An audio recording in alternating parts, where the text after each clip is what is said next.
ஒரு சிறு அறிமுகம் உங்களுக்கு தெரியாததல்ல.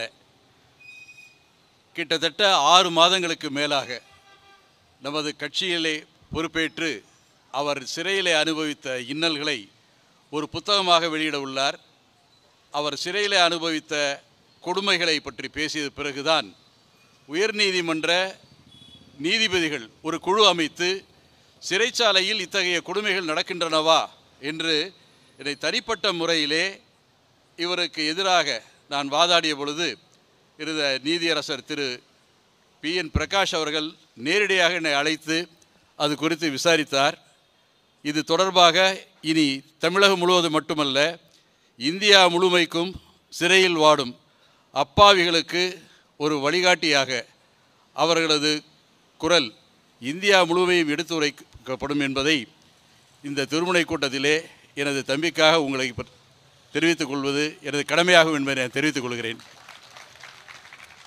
பொதுவாக கூட்டத்திற்கு செல்லும் பொழுது கட்சியினுடைய தலைமை என்ன பேச வேண்டும், இதை பேச வேண்டும், இதை பேசக்கூடாது என்று நமக்கு அறிக்கை தருவார்கள், இல்லை குறிப்புகள் தருவார்கள். பொதுவாக எல்லா கட்சியிலும் தான் வழக்கம். ஆனால் நாம் தமிழர் கட்சி கூட்டம் போடுகிறது, அதுவும் குறிப்பாக சாட்டை துரைமுருகன் பேசுறதுனே காவல்துறையே இதை பேச வேண்டும், இதை பேசக்கூடாது என்று எங்களுக்கு குறிப்புகளை கொடுத்த காவல்துறை பெருமக்களுக்கு நன்றி. ஏன்னா எனக்கு குறிப்பெடுக்கிற வேலை மிச்சமாயிருச்சுல, எதை பேசணும் எதை பேசக்கூடாதுன்னு தெரிஞ்சிருச்சு. அதனால காவல்துறை பேசக்கூடாது என்று சொன்னதை கடைசி வரைக்கும் நான் பேச போறதில்லை. காவல்துறையை நான் மதிக்கக்கூடியவன். என் குடும்பமே ஒரு காவல்துறை குடும்பம். அவன் வர்றான், வி ஆர் ஆல் இந்துஸ், நாம எல்லாருமே இந்துக்கள். யார் இந்து?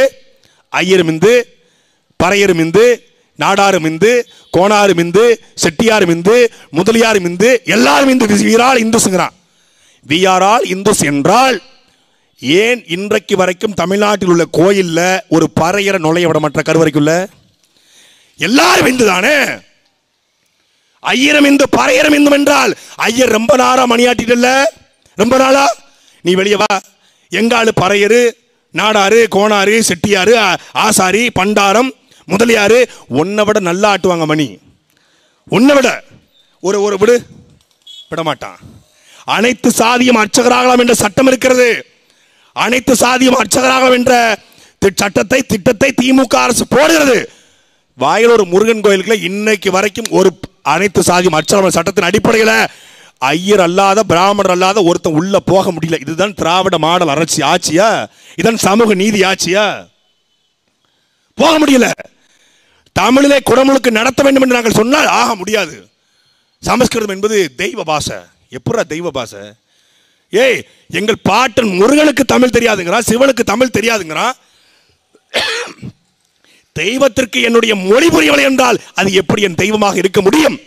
என் அன்பிற்குரிய மக்களே, ஜெருசலேமிலே பிறந்த இயேசுபிரான்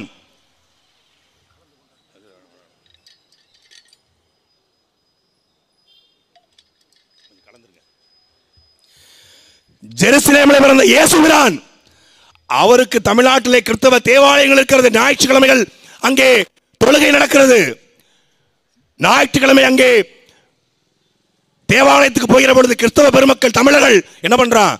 பரம மண்டலத்தில் இருக்கும் பரம பிதாவே என் பாவங்களை ரட்சித்து அருளும்ங்கிறான். ஜெருசலேமிலே பிறந்த இயேசுபிரானுக்கு தமிழ் தெரியும் என்றால் எங்கள் பாட்டன் முருகனுக்கு தமிழ் தெரியாதா?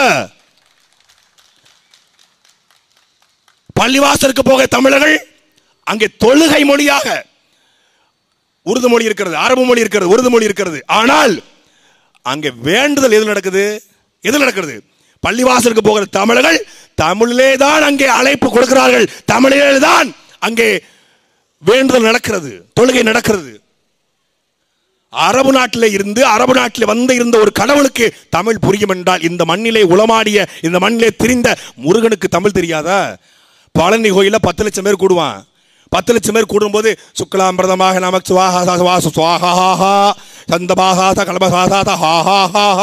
அப்படி ஒருத்தனுக்கு புரியாது. ஆனால் முத்தை திரு பத்தி திருநகை என்று பாடினால் அங்கிருக்கிற 10 லட்சம் பேருக்கும் புரியும்.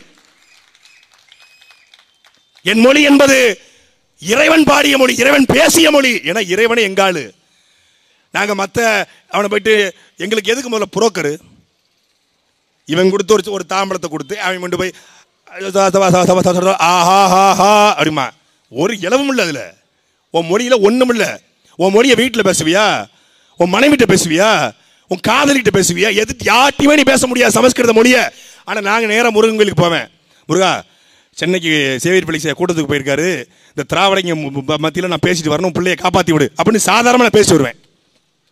கூட்டத்துக்கு போயிட்டு வரேன், இப்போ காப்பாற்றி விடு, என் மகன் பள்ளிக்கூடத்துக்கு போகிறேன், காப்பாற்றி விடு. சாதாரணமாக நாங்கள் இறைவனிடம் பேசுவோம். ஏனென்றால் எங்கள் மொழி எங்கள் பாட்டன் முருகனுக்கு புரியும். அந்த ஒரு திட்டத்தை, தமிழ் மொழியில அர்ச்சனை செய்கிற ஒரு திட்டத்தை தமிழர்கள் கோயிலுக்கு நுழைகிற உரிமையை வாங்கி கொடுக்க முடியவில்லை. ஆனால் கேட்டா we are all Hindus. அந்த இந்துஸ் என்று சொல்லிக்கொண்டு பிராமணர்களுக்காக கட்சி நடத்துகிற அந்த கூட்டத்தை முறியடிக்கத்தான், அந்த இந்து முன்னணிக்கு மாட்டுத்தான் தமிழ்நாட்டிலே வீரத்தமிழர் முன்னணி. நீ ராமனை கொண்டு வந்தால் ராமன் அல்ல எங்கள் பாட்டன்.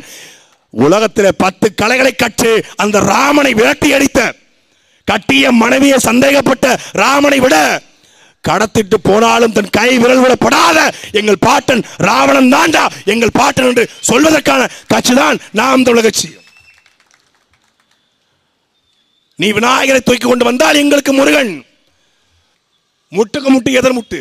அதற்குத்தான் அந்த இந்து முன்னணி என்கிற அந்த பாசிச மதவாத இயக்கத்தை முறியடிக்க உருவான ஒரு ஆயுதம் தான், கருவிதான் வீரத்தமிழர் முன்னணி. வீரத்தமிழர் முன்னணியில அது பேர் தான் வீரத்தமிழர் முன்னணி. வீரத்தமிழர் உள்ள கிறிஸ்தவர்கள் இஸ்லாமியர்களும் பொறுப்புல இருக்காங்க. எங்கேயா இருக்க முடியுமா? தைப்பூசத்துல எல்லா கட்சியும் கொண்டாடுவான். இந்த ஆர்எஸ்எஸ், பிஜேபி, இந்து முன்னணி, சந்து முன்னணி, பொந்து முன்னணி, இவன் எல்லாருமே கொண்டாடுவான். இந்து மகாசபை, பொந்து மகாசபையெல்லாம் கொண்டாடுவான். அந்த கூட்டத்தில் போய் முருகன் என் முப்பாட்டன் என்று ஒரு கிறிஸ்தவர் பேசி நீங்க பார்த்திருக்கீங்களா? அந்த கூட்டத்தில் ஒரு இஸ்லாமியர் போய் நான் முருகன் வழிவந்த மகள் என்று பேசி நீங்க பார்த்திருக்கீங்களா? நாம் தமிழர் கட்சியுடைய வீரத்தமிழர் முன்னணி கூட்டத்தில் மட்டும்தான் இஸ்லாமியரும் கிறிஸ்தவரும் நாங்கள் முருகனின் வழிவந்தவர்கள், முருகன் எங்கள் முப்பாட்டன் என்று பேச முடியும்.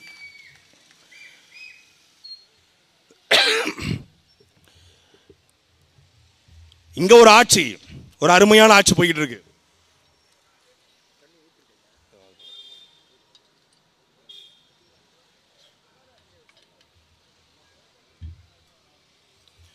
ஒரு அருமையான ஆட்சி போய்கிட்டு இருக்கு தமிழ்நாட்டில்.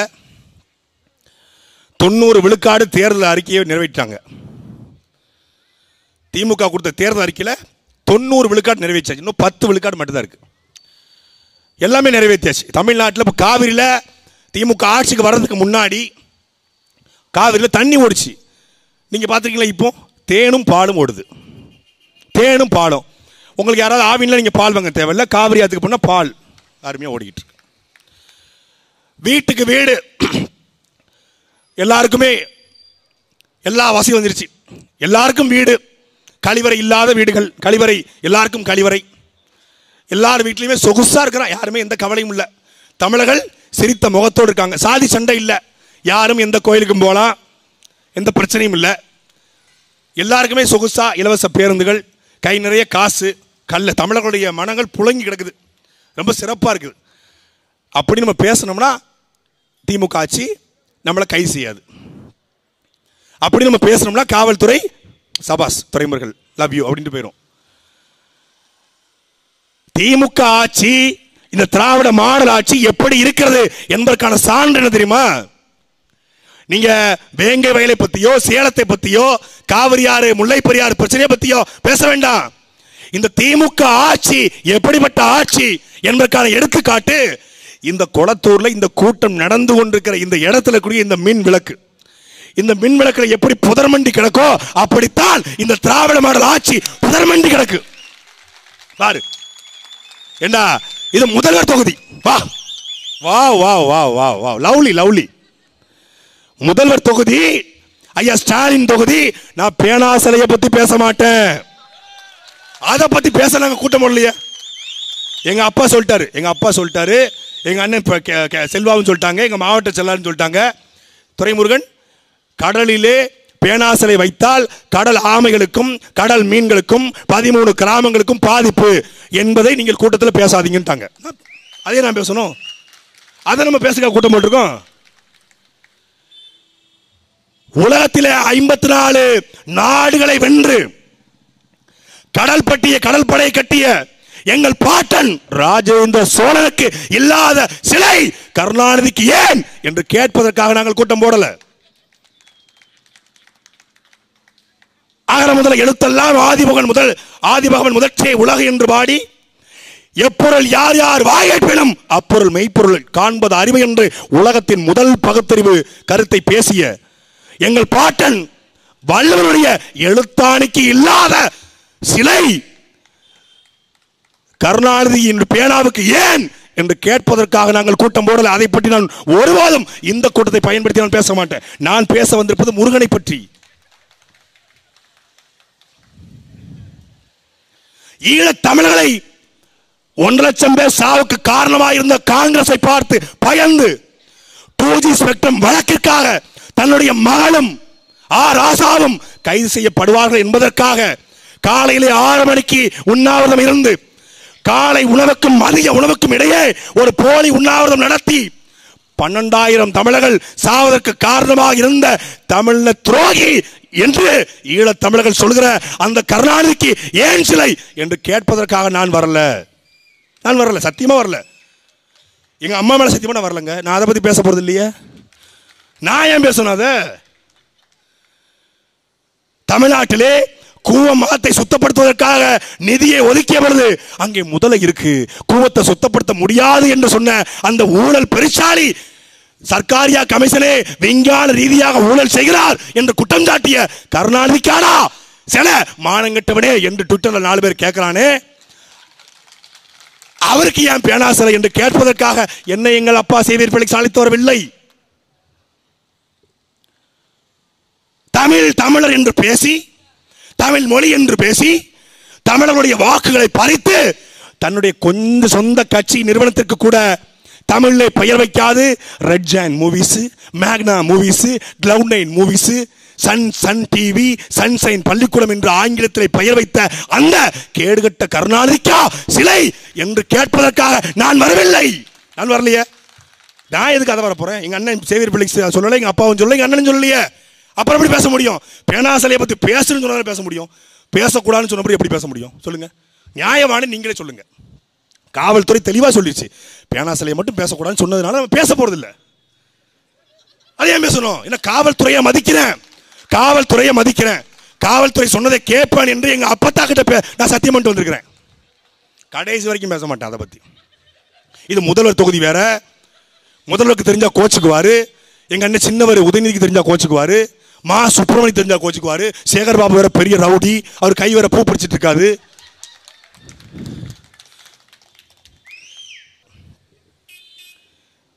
குளத்தூர் முழுக்க நீங்க போங்க. நான் சும்மா பேசுறேன். திமுக திட்டத்துக்காக என்னை கூட்டு வந்திருக்காங்க. திமுக என்னை 11 மாசம் உள்ள வச்சிருச்சு, அதனால திமுக மேல துரைமுருகன் கோபத்தில் இருக்காரு, செயலுக்கு போட்டல வஞ்சந்திக்கிறதுக்காக வன்மத்தோட வந்திருக்காரு, அதனால ஸ்டாலினை திட்டுறாரு, அதனால திமுக ஆட்சி திட்டுறாருன்னு நீங்க நினைச்சீங்கன்னா அதான் உண்மை. நீங்க நினைச்சீங்கன்னா நீங்க குளத்தூர் முழுக்க போங்க. குளத்தூர் தொகுதியில் வாழ்ற அன்பிற்குரிய சொந்தங்கள், தமிழை தாய்மொழியாக கொண்டவர்கள், தமிழை உயிராக நேசிப்பவர்கள், தமிழ் இனத்திலே பிறந்த என் அன்பிற்குரிய மக்கள், காவலர்களையும் சேர்த்து. காவலர்கள் திட்டல, காவலர்கள் யாரு? காக்கி சட்டை போட்ட தமிழர்கள், கருப்பு காக்கி சட்டை போட்ட தமிழர்கள், நாம கருப்பு சட்டை போட்ட தமிழர்கள். அவ்வளவுதான். நமக்கு இருக்கிற உணர்வு அவர்களுக்கும் இருக்கிறது. அவனும் வெம்பி துடிக்கிறான், காவலர்களும். எதற்காக? காமராஜருக்கு பிறகு ஒரு மான தமிழனுக்கு சல்யூட் அடிக்கணும் என்று காவலர்கள் ஒவ்வொருத்தரும் காத்திருக்கிறார்கள். எங்க ஐயா சொன்னது போல, சேவியர் பிள்ளை சொன்னது போல, ஒவ்வொரு காவல் ஆய்வாளரும், ஒவ்வொரு உதவி ஆய்வாளரும், ஒவ்வொரு ஹெட் கான்ஸ்டபிளும், ஒவ்வொரு காவலர்களும் என்ன சொல்றாங்க? சீக்கிரம் சீமான கொண்டு வாங்க, சீக்கிரம் கொண்டு வாங்க, சீக்கிரம் கொண்டு வாங்க. ஒரு மான தமிழங்கிட்ட, ஒரு நேர்மையான தமிழங்கிட்ட நாங்க வேலை பார்க்கணும். இந்த மானங்கட்ட புரோக்கர்களுக்கு, இந்த எச்சி பொறுக்கிகளுக்கு, இந்த மணலை அள்ளி தின்பவர்களுக்கு, இந்த கனிம வளத்தை கொள்ளையடித்தவர்களுக்கு, இந்த குடும்ப ஆட்சி நடத்தியவர்களுக்கு நான் சொல்லல, காவலர்கள் சொல்வது. நான் சொன்ன எழுதி விட்டு போறாத. நான் சொல்லல, காவலர்கள் சொன்னதை உங்ககிட்ட சொல்றேன். ஒளி வாங்கி மாதிரி உங்ககிட்ட சொல்லி விடுறேன், அவ்வளவுதான். அவர்களுக்கு நாங்கள் கதவு திறந்து விட்டு நாங்கள் மானங்கட்டு போயிட்டோம்.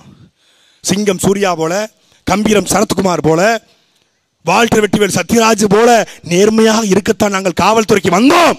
ஆனால் இந்த கேடுகட்ட பொறுக்கிகளுக்கு, பொறுக்கின்னு சொன்ன உன் நினைவில் வேற யாராவது அமைச்சர்மார் பேர் வந்தா, கள்ள தூக்கி போட்டவரையோ மண்டையில் அடிச்சவர் பேர் வந்தா எனக்கு பொறுப்பு இல்லை, நான் பொறுப்பு இல்லப்பா. அது உன் மைண்ட் வாய்ஸ் நான் கேஷ் பண்ண முடியாது, உங்களுக்கு நான் பேச முடியாது.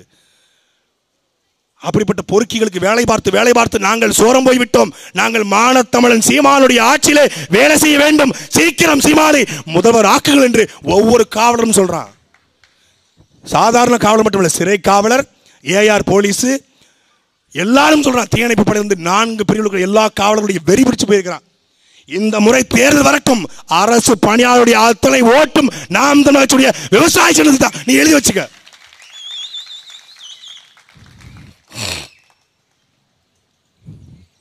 நான் விரும்பலாம் ஊழலை பற்றியோ லஞ்சத்தை பற்றியோ நீங்கள் மணல் கொள்ளை அடித்ததை பற்றியோ உங்களுடைய குடும்ப ஆட்சியை பற்றியோ நான் பேசல. நான் கேட்கிறது வெளிப்படையான கேள்வி. தமிழை வச்சுதான் ஆட்சிக்கு வந்தீங்க. இன்றைக்கு வரைக்கும் முதல்வர் பேசுகிற பொழுது தமிழ் மொழி அழிந்தால் இனமழியும், மொழி அழிந்தால் இனமழியும் என்று பேசுகிறார். அப்படி என்றால் இந்த கொளத்தூர்ல ஒரு கடையில் கூட தமிழ் இல்லையே, முழுக்க முழுக்க ஆங்கில மயமாக மாற்றப்பட்டிருக்கிறது. இதுக்கு யார் பொறுப்பு? இது யார் பொறுப்பு சொல்லுங்க. இதான் உங்களுடைய தமிழ் வளர்ச்சியா? இதான் உங்க தமிழ் வளர்ச்சியா? ஆட்சிக்கு வருவதற்கு முன்பாக தமிழ், தமிழர், செம்மொழி, அதுக்கப்புறம் ஆட்சிக்கு வந்தா தமிழ், தமிழர், கனிமொழி. எப்படி? 1977ஆம் ஆண்டு தமிழிலே கடைப்பலகை வைக்க வேண்டும் என்ற சட்டத்தை கொண்டு வந்தது இந்த ஆட்சி. தமிழிலே கடைப்பலகை வைக்க வேண்டும், கடைப்பலகை தமிழ் இருக்கணும். அதன் பிறகு தேவைப்பட்டால் ஆங்கிலத்தில் கொஞ்சம் இருக்கலாம்.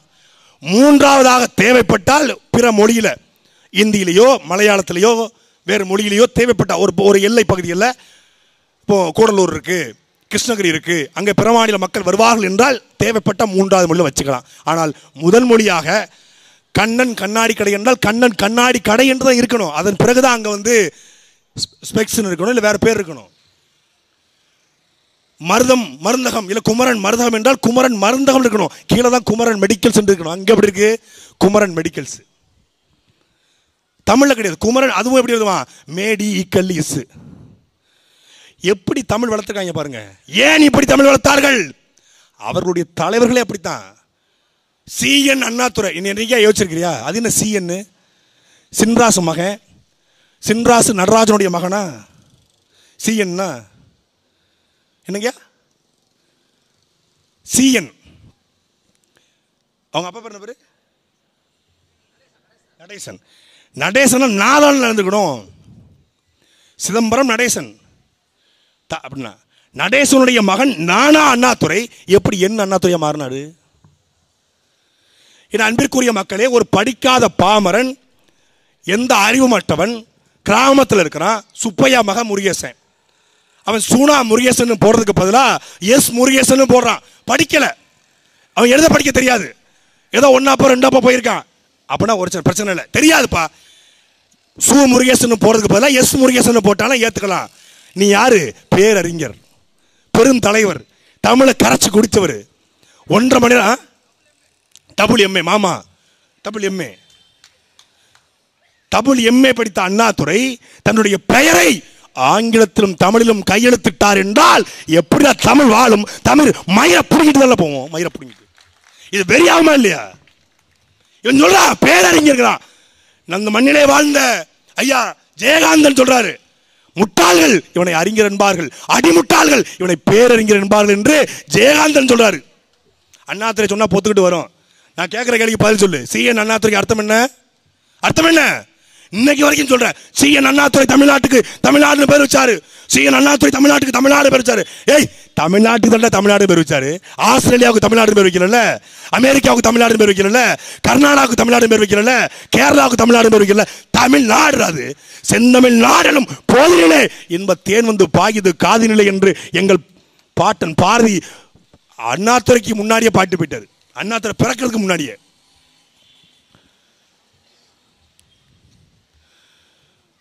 தமிழ்நாடு தமிழ்நாடு என்று சிலப்பதிகாரத்தில் வருது. தமிழ்நாடு என்று மணிமேகலையில் பேசப்படுது. பாண்டிய மன்னருடைய அரசவையில் தமிழ்நாடு என்ற வார்த்தை பேசப்பட்டிருக்க புலவர்களால.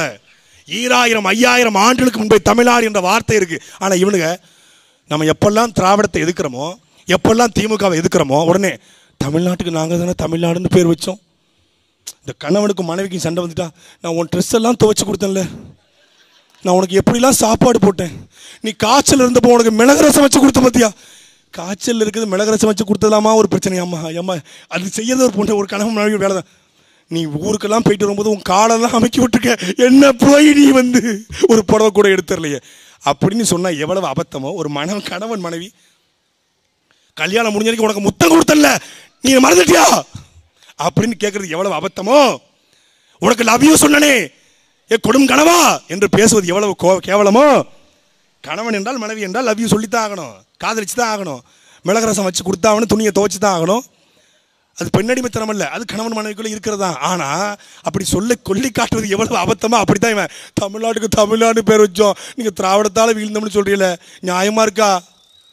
கெஞ்சிராங்க, நாங்கள் தமிழ்நாடுக்கு தமிழ்நாடு பேர் வச்சோங்க. தமிழர்களை முன்னாடி சொன்னாங்க, நாங்கள் தான் தமிழர்களை படிக்க வைத்தோம், தமிழர்கள் மாணவர் சோழருக்கு நடப்பதற்கு நாங்கள் தான் காரணம், தமிழர்கள் வேட்டி கட்டியதுக்கு நாங்கள் தான் காரணம், துரைமுருகன் சாட்டை என்ற யூடியூப் சேனல் நடத்துவதற்கு திமுக தான் காரணம், இந்த மைக்கை கண்டுபிடிச்சது நாங்கள் தான், இந்த ஸ்பீக்கரை கண்டுபிடிச்சது நாங்கள் தான் சொல்லிட்டு இருந்தாங்க. இப்போ முன்னாடி இப்போ என்னன்னா, நாங்கள் படிக்க வச்சோங்க, ப்ளீஸ் ஹெல்பிஸ்யா, திராவிடம் படிக்க வச்சதுங்க, அண்ணா வந்து பண்ணாருங்க, இப்போ கலைஞர் நிறைய பண்ணியிருக்காரு. ஒருத்தன் சொல்கிறாங்க கலைஞர் பேனா வைக்கிறதுக்கு, பேனா சிலையை பற்றி நம்ம பேச போகிறதில்ல, ஒருத்தன் சொல்கிறேன் எங்க தமிழை உலகத்திற்கு அறிமுகப்படுத்தியவர் கருணாநிதி, அவருடைய பேனாக்கு செலவைக்க கூடாதுங்கிறான். கருத்து கேட்பு கூட்டம்னா மீனவர்ங்கிற பேர்வையில் திமுக கட்சிக்காரங்களை கூட்டு வந்து உட்கார வச்சு அப்படியே ஸ்கிரிப்டை எழுதி வச்சிடலாம். உங்களுக்கு தெரியுமா ஒரு ரகசியம் தெரியுமா உங்களுக்கு? பேனா சிலை அந்த திட்டத்தை கைவிட்டு 3 நாள் ஆச்சு. பேனா சிலைக்கான திட்டத்தை கைவிட்டு 3 நாள் ஆச்சு. முதல்ல சொல்லிட்டார், ஏய் இவ்வளவு பெரிய எதிர்ப்பு இருக்கு, சீமானும் நாம் தமிழ்ச்சி எதுக்கல, தமிழ்நாடு முழுமைக்கு இருக்கக்கூடிய திமுக கட்சிக்காரர் இந்த பேனா சிலையை எதுக்குறான். உளமாற சொல்றேன், சத்தியமா சொல்றேன், திமுகவுல உண்மையான தமிழ் பற்று கொண்ட மான தமிழ்ச்சி மார்லை பால் குடித்த உண்மையான கருப்பு சிவப்பு வேட்டியை கட்டிய அண்ணாதுரையை பார்த்து வளர்ந்த திமுக கட்சிக்காரன், தமிழ் படிச்ச திமுக கட்சிக்காரன் சொல்றான், என்ன சொல்ல தெரியுமா? உன் அப்பா வீட்டு காசை செலவைக்க வேண்டியதுனா ஏண்டா என் வரிப்பணத்தை வைக்கிற என்று கேட்கிறான். நான் சொல்லல, திமுக கட்சிக்காரன் சொல்றான். உனக்கு எப்படி தெரியும் கேட்கிறியா? நானும் முன்னாள் திமுக தான். ஒருத்தன் சொல்றான் எங்க அண்ணன் தான், என் ஊருக்காரன் தான், திருச்சிக்காரன், தமிழன் பிரசன்னா சொல்றாரு. அவர் சொல்றாரு, பழைய திமுக பத்தி சீமானுக்கு தெரியாது. டேய், நாம் தமிழகத்தில் இருக்கிறோம் பழைய திமுக தான்டா, நாங்களே பழைய திமுக தான். பாக்குறியா? வேட்டியை மடிச்சு கட்டி பாக்குறியா? தொலைச்சு விடுவோம். நான் திமுகவில் எங்க அண்ணன் இடிமர் சொன்னது போல திமுகவில் எங்க தாத்தா திமுக ஒன்றிய செயலாளர் சிறுவைகுண்டத்தில். நீ நினைக்கிற ஏதோ சிவப்பா இருக்கேன் முழுன்னு இருக்கிறேன் ஐயரோட்டு போட்டு நினைச்சிட்டு இருக்கியா? டேய், திருநெல்வேலி வடநாட்டை செஞ்ச அருவா என் வீட்டில் பத்திரமா இருக்கடா. நீ சீமான தொடர்ந்து என்னை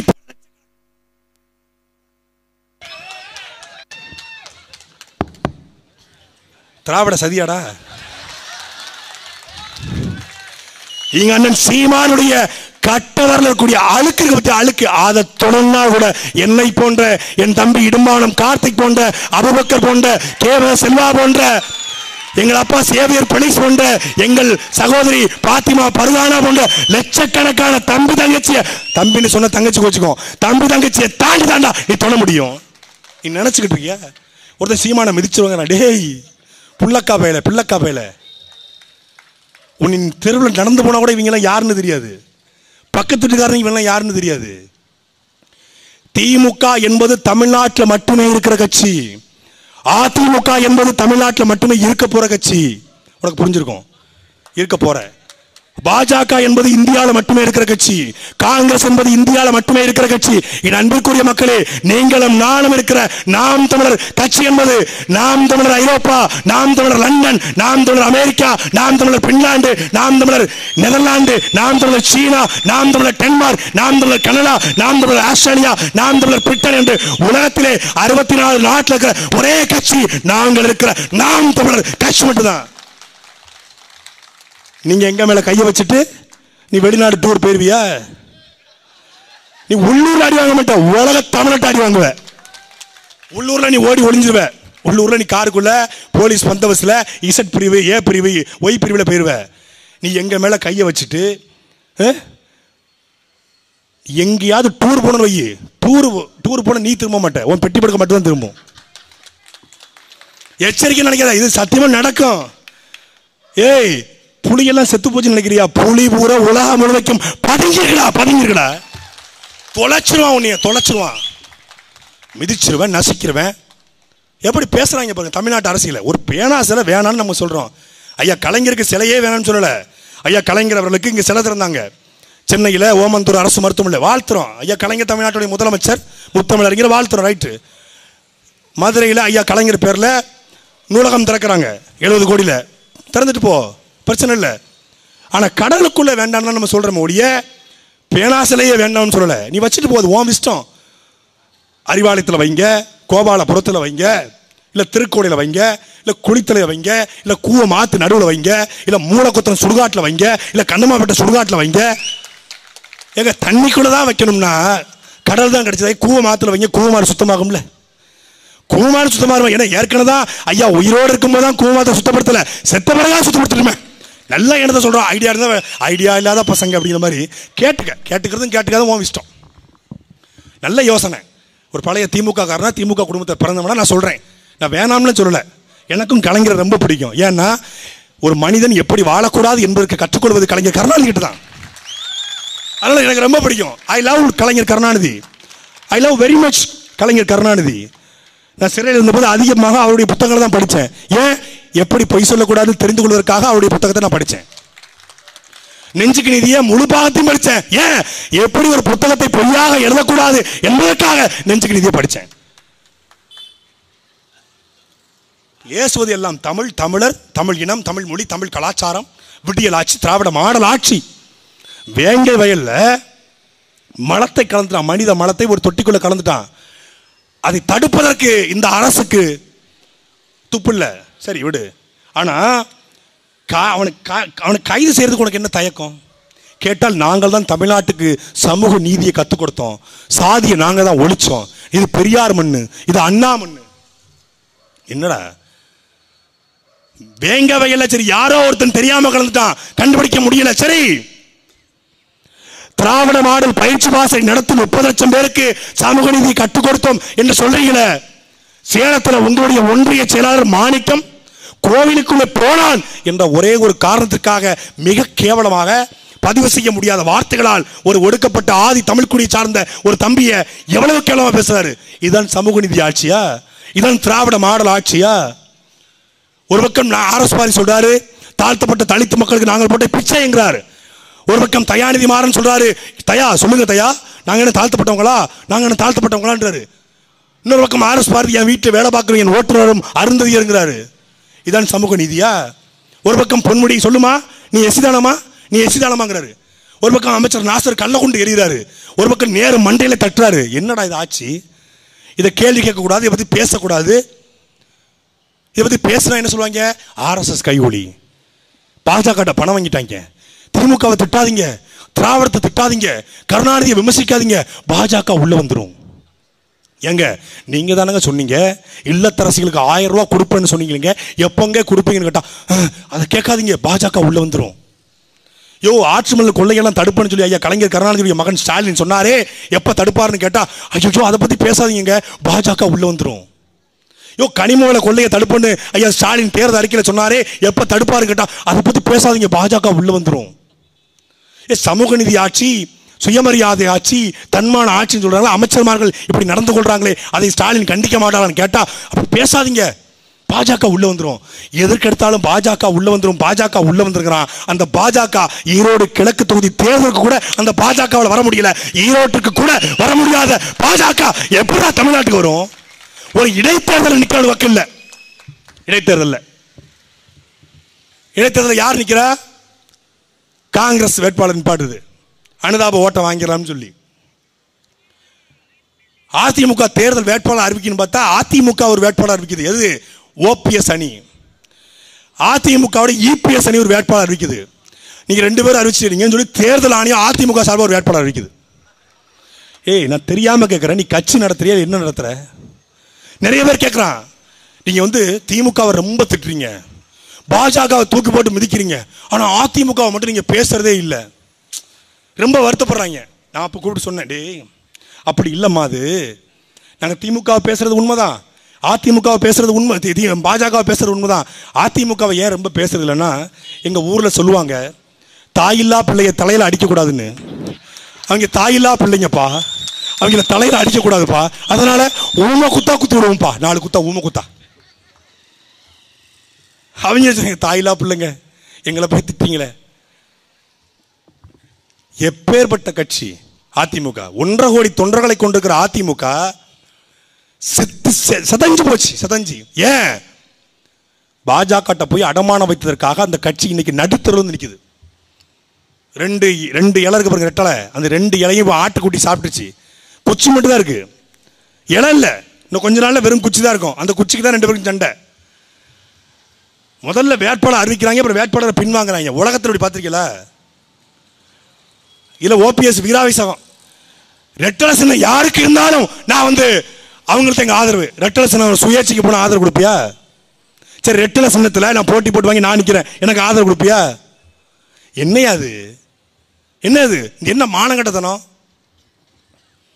அப்ப அதிமுகக்கு இந்த ஈரோடு கிழக்கு தொகுதியில ஓட்டு விட போறது இல்லை.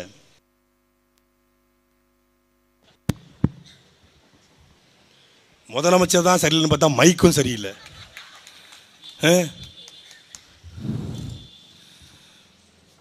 அதற்கு எங்களுக்கு யார் ஆதரவாக இருப்பார்? எங்ககிட்ட பணம் இல்ல, காசு இல்ல, துட்டு இல்ல. ஆனால் எங்கிட்ட இருப்பது என்ன? மிகப்பெரிய துணிச்சல். நாம் தமிழர் இருக்கு மிகப்பெரிய துணிச்சல். அந்த துணிச்சல் தான் எங்களை இயக்க வைக்கிறது.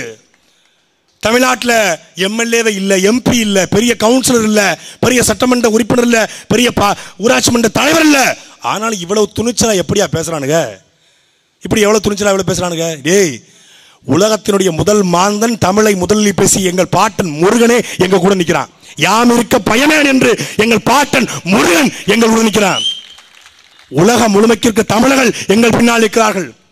இன்றைக்கு பேராசிரியருடைய கருத்து கேட்பு கூட்டத்துக்கு பிறகு, அதுக்கு முன்னாடி வேற, பேராசிரியருடைய கருத்து கேட்பு கூட்டத்திலே சீமானன் செய்த அந்த சம்பவத்திற்கு பிறகு அவன் இடத்துக்கு போய் அவன் பொருளை எடுத்து அவனையே சூரசம்ஹாரம் செய்த பிறகு, புலி எப்போவே தனிச்சுதான் வேட்டையாடும். ஆனா புலி நரிகளின் கூடாரத்துக்குள்ளே போய் அந்த நரிகளை ஓடவிட்ட பிறகு 50 ஆண்டு காலமாக இந்த தமிழ்நாடு என்பது காவிரியும் தாமிரபரணியும் பல நல்ல நதிகளும் ஓடி ஆறுதான். அந்த ஆற்றிலே இந்த திராவிட பண்டிகள் படுத்து படுத்து தமிழ்நாட்டை சாக்கடையாக மாற்றி வைத்தது. அந்த திராவிட பண்டிகளை அந்த கருத்து கேட்பு கூடத்திலே விரட்டி ஓடவிட்ட பிறகு சீமானுடைய செல்வாக்கு தமிழ்நாட்டிலே 3 மடங்கு அதிகரித்தது என்பது ஒரு புள்ளி விவரம், உளவுத்துறை அறிக்கை. திமுகவில் இருக்கக்கூடியவர்கள் மானம் உள்ளவர்கள், அதிமுகவில் இருக்கக்கூடிய மானம் உள்ளவர்கள், தூய தமிழ் தாய்க்கும் தமிழருக்கும் பிறந்த ஒவ்வொருவரும் இன்றைக்கு என்ன சொல்றாங்க? சீமான் தான் தமிழ்நாட்டுக்கு சரி, சீமான் தான் வரணும், சீமான் தான் தேவை என்ற அந்த சிந்தனை உருவாயிருக்கிறது. நாங்கள் போனோம், என் தம்பி அருண்ராஜும் ஒளிப்பதிவாளரும் போயிட்டு சாட்டைக்காக ஒரு கருத்து கேட்புக்காக மக்கள்கிட்ட போனாங்க. காசிமேடு பகுதியில் 50 பேர்கிட்ட கருத்து கேட்ட போது 50 பேரில் 49 பேர் சொன்ன கருத்து, சீமான் சொன்னது சரி, எதற்காக பேனா சிலை, கடலிலே வேண்டாம் பேனா சிலை என்று 49 பேர் சொன்னாங்க.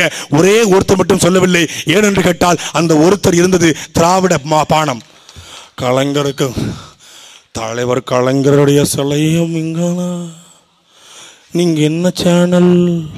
ஐயோ இல்லைங்க, பேனாந்து தலைவர், அது ஒண்ணுமே சொல்லலை. அந்த ஒன்றை தவிர 49 பேரும் சொன்னது பேனா சிலை வேணாம்னு. நான் சொல்லலை. காவல்துறை நல்லா குறிச்சுக்கோங்க. பேனா சிலையை பற்றி நீங்கள் பேசக்கூடாதுன்னு சொல்லியிருக்கீங்க. நான் பேசலை. பொதுமக்கள் சொன்ன கருத்தை தான் நான் உங்களோட சொல்கிறேன். நான் பேசலை. இந்த எனக்கு பேசணும்னா இந்த 3/4 மணி நேரத்தில் ஒரு இடத்த கூட நான் பேனா சிலைக்கு எதிர்த்து பேசலையே. கருணாநிதிக்கு எதிர்த்து நான் பேசலையே. நான் ஏன் பேச போகிறேன்? Kalaignar, I love Kalaignar, I love Stalin, I love Udhayanidhi. நான் ஒருபோதும் பேச மாட்டேன். அவர்களுக்கு எதிர்த்து பேசுவது என் வேலையில். நான் என் பாட்டன் முருகனுடைய புகழை பாட, நாம் தமிழ் கொள்கை விளக்கம் கடைசி வரைக்கும் சொல்லல. கொள்கைகளை விளக்க எங்க கொள்கை என்ன? இந்த திமுகவையும் இந்த திராவிடத்தையும் தமிழ்நாட்டிலே குழி தோண்டி புதைப்பதாண்டா எங்க கொள்கை. எங்க கொள்கை கொள்கை விளக்க பொதுக்குழு போட்டு கொள்கை விளக்காம இருந்தா சரியா இருக்கா ஐயா? ஒரே கொள்கை. தமிழ்நாட்டை நாசமாக்கிய 50 ஆண்டு காலம் தமிழ்நாட்டை நாசமாக்கிய இந்த திராவிட கட்சிகளையும் இந்த தேசிய கட்சிகளையும் இந்த மண்ணிலே குழி தோண்டி புதைப்பதுதான் நாம் தமிழ்ச்சியின் கொள்கை. இந்த கொள்கை பிடித்திருந்தால் இது அன்பிற்குரிய மக்கள், குளத்தூரிலே வாழ்கிற இளைஞர்கள், என்னுடைய அண்ணன் தம்பிகள், மாமன் மச்சான்கள், நாம் தமிழகத்தில் இணைந்து அண்ணன் செல்வாவுக்கும் ஐயா சேவியர் பெலிசுக்கும் இந்த குளத்தூரிலே ஆதரவு கொடுத்து, குளத்தூர் தொகுதி என்பது இது முதல்வர் தொகுதி அல்ல. இது யாருக்கும் பட்டா போட்டு எழுதி கொடுத்த அவன் அப்பமிட்டு சொத்தல்ல. குளத்தூர் என்பது மான தமிழருடைய தொகுதி, மான தமிழர்கள் ஆளுகிற தொகுதி என்பதை 2026 சட்டமன்ற தேர்தலில் நீங்கள் நிரூபிக்க வேண்டும்.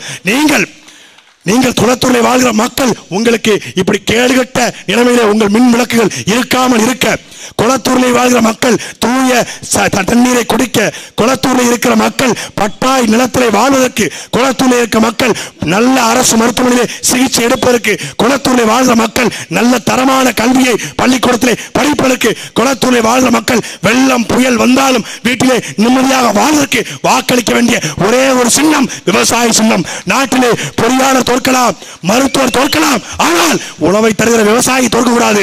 விவசாய சின்னத்தை வாக்களித்து நீங்கள் வரப்போகிற அத்தனை தேர்தலும் எங்களை வெல்ல வைக்க வேண்டும்.